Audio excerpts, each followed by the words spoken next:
Donnie and Dolly. The team is supported by ableauctions.ca. Closing your business? We can help.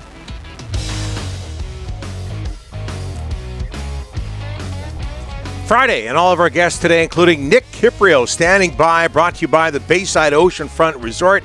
Experience West Coast luxury and Vancouver Island's winter charm with the Bayside Oceanfront Resort's winter getaway. Stay 2 nights or more and enjoy 25% off. Now available every day of the week. Call them directly, 250-248-8333, or visit BaysideResortParksville.com and book your winter escape today. You know, one of the moments of my day, Monday through Friday, that I really look forward to? What's that? Is getting in my car after work, turning on our friends at 650, and they broadcast Kyper and Bourne from Toronto for an hour. Oh. It's a really, really good lesson. I'm sucking up to our next guest. Two legends. But I'm serious. It really is good radio. They do a great job.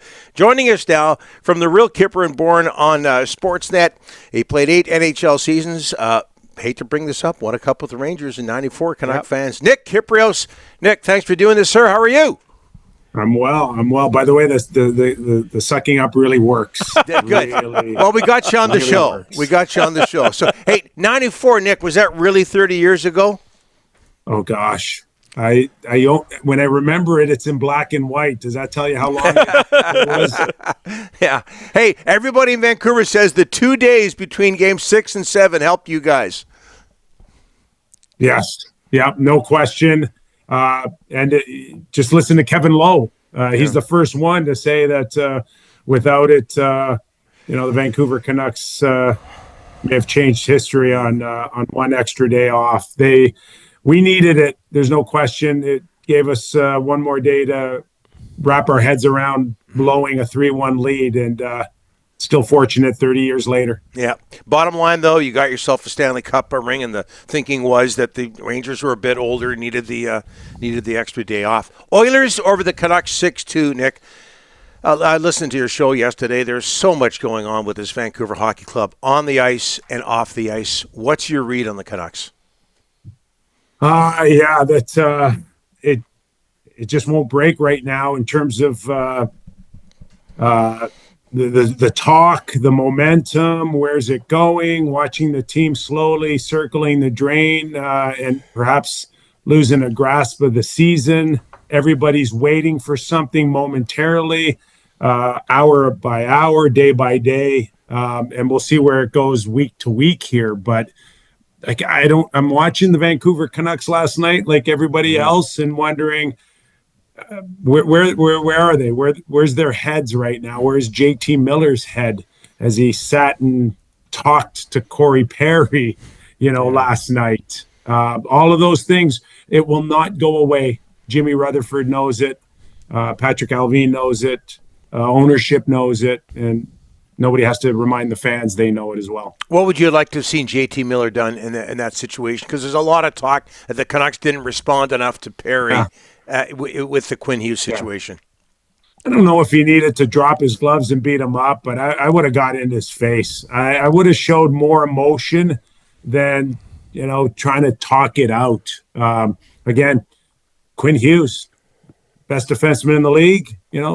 Makar, okay, but you can't just turn around and do that without any kind of response. And it didn't have to be a 5-minute major. It didn't have to be a spear, but it had to be more than just looking like a couple of guys on a Sunday walk for me.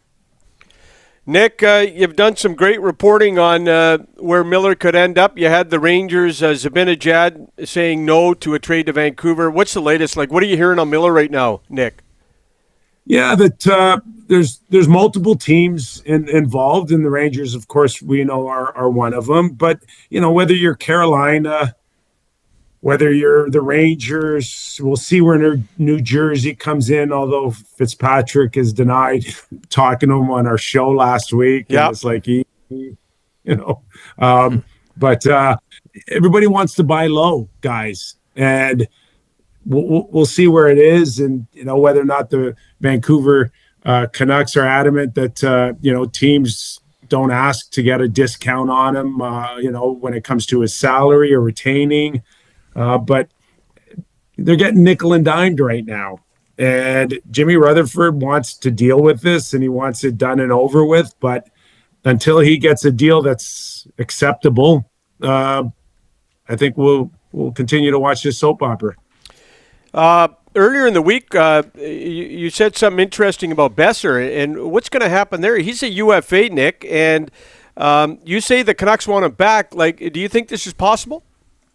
I do, but I think it's on a short-term deal. And, these kids today know that what's on the line here and how things can change from year to year. And Besser's holding out for a 7 or 8 year deal, whether he gets it in Vancouver, whether he gets it in on a 7-year deal UFA, if he can swing a sign and trade, those are possible to end up on another club and still get 8 years.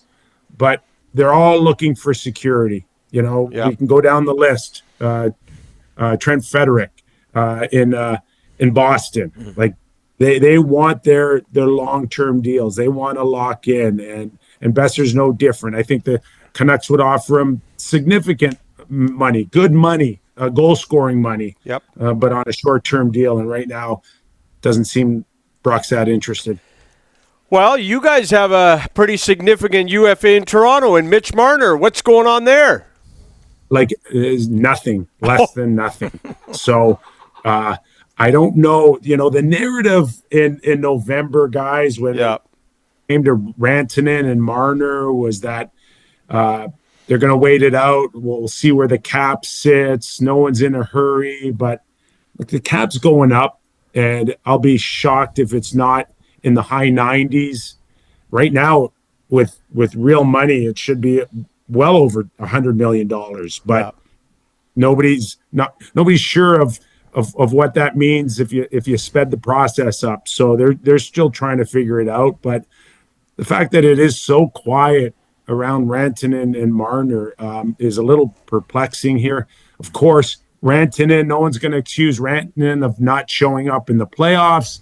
And yet in Toronto, it's a little different with Mitch Marner, where that's the last thing anyone wants to hang on this kid. He's one of the top scorers the last 5 years in the NHL, yet everybody wants to go back to where are you in the playoffs? And I don't know whether the Leafs need convincing as well, or they're trying to sign him and he's not budging.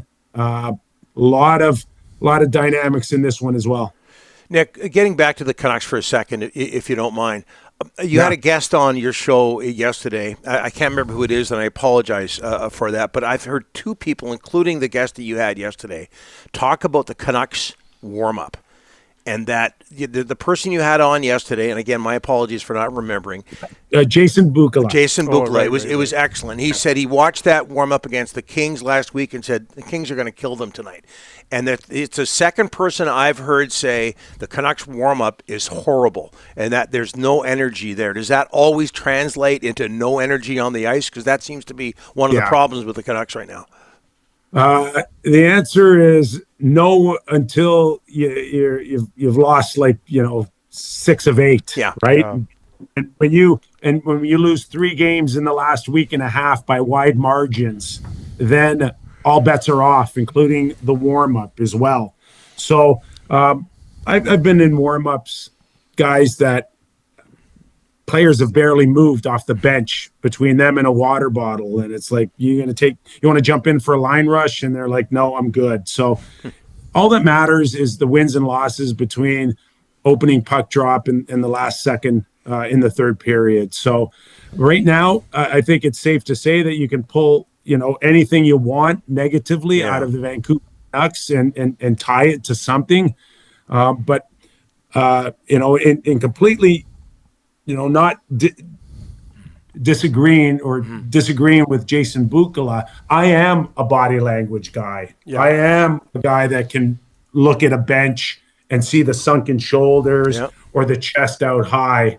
And last night I saw nothing but sunken shoulders and reasons why to be bad. And that body language, whether it's in warm up, whether it's coming to the rink, whether it's in between periods is no good for anyone in Vancouver, and that's got to change immediately. Whether it changes in warm up or anywhere in between the day of the game to the end of the game, it's got to change for Vancouver, and it's got to start with your leaders too as well. Yeah. Pettersson, JT Miller. Hey, you may not be there tomorrow. You could greenlight a trade tomorrow, but you still got to look the part, my friend.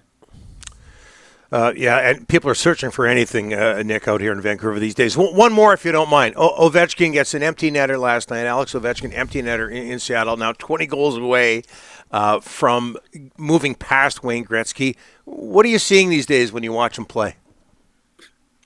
At times, he can still shoot the puck. At times, he can look the part. And then I watched him the other night, and I'm like, he's having trouble getting up and down the ice.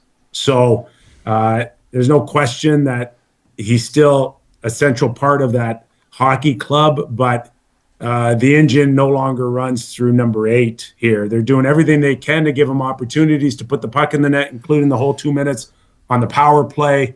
Of course, he's not coming off on empty netters, and they seem to be the way to go to now break Wayne Gretzky's record. But it is still Ovechkin. It's the greatest goal scorer in the history of the game. And I think what is the biggest story around the Washington Capitals is, number one, this record's intact and could very much break this season, but it's not coming around Ovechkin, the success of the Washington Capitals. They've really rebuilt this team to be a big, strong, contending team outside of leaning on number 8. So that in itself is a huge accomplishment by the organization. Number 1 overall, and the Capitals are taking on the Canucks, wouldn't you know it, tomorrow at Rogers Arena. Nick, this has been great. Thanks so much for this. We really appreciate it. We'll get you back on the show soon. Nick, anytime, guys. Love your work as well. Nick, people in Vancouver hate Toronto, but you're one of the good things about Toronto. I'll take it for now.